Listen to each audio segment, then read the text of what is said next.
tudo bem? Nessa chamada, a gente vai mostrar o que representa o superávit do orçamento corrente e por que ele não é considerado um item da receita orçamentária, mas, ao mesmo tempo, ele é considerado receita de capital. Isso aí dá uma travada em muitas pessoas que fazem a primeira leitura do conteúdo, que estão iniciando os estudos. Então, acompanhe comigo. Então, você está vendo aqui que eu coloquei aqui a LOA, Lei Orçamentária Anual. Eu coloquei aqui a receita e a despesa. Você está vendo que a minha LOA ela está equilibrada. Por quê? Porque eu tenho 1 milhão de receita e eu tenho 1 milhão de despesa. Só que essa receita de 1 milhão está dividida da seguinte forma. Receita corrente, 600 mil.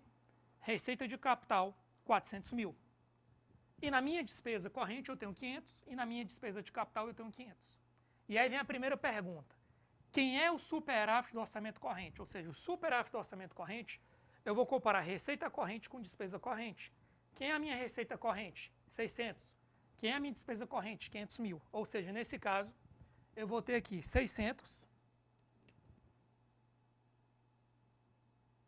menos 500, que vai ser exatamente o meu SOC, superávit do orçamento corrente.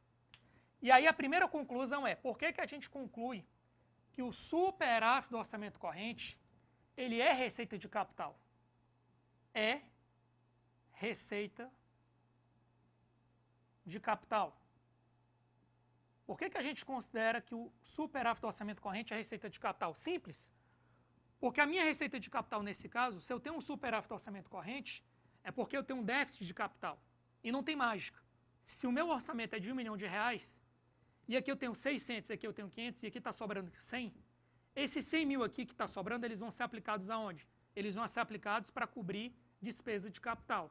Então, a receita corrente que sobra, que não foi aplicada em despesa corrente, e que será usada para cobrir despesa de capital, que é o SOC, superávit do orçamento corrente, é considerado receita de capital justamente por propiciar esse equilíbrio na hora da elaboração da LOA. Ponto. Essa é a primeira parte.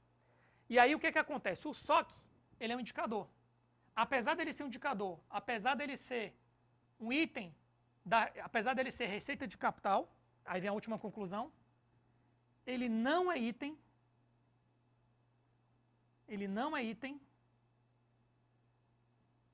da receita orçamentária. Por que não? Eu vou explicar agora. Por que ele não é item da receita orçamentária? Porque o superávit, ele já é a diferença de 600 menos 500. Se eu, por um acaso, dissesse que o superávit do orçamento corrente seria item da receita orçamentária, o que eu faria?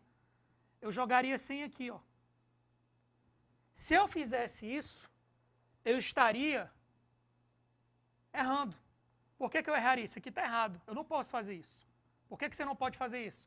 Porque você estaria jogando uma dupla contagem na mesma receita. Você estaria computando a receita 2 vezes. E, na verdade, o superávit do orçamento corrente, ele já está embutido na receita corrente, deduzido da despesa corrente. Então, moral da história, o superávit do orçamento corrente, ele é um indicador, primeira conclusão. Esse indicador é calculado receita corrente menos despesa corrente.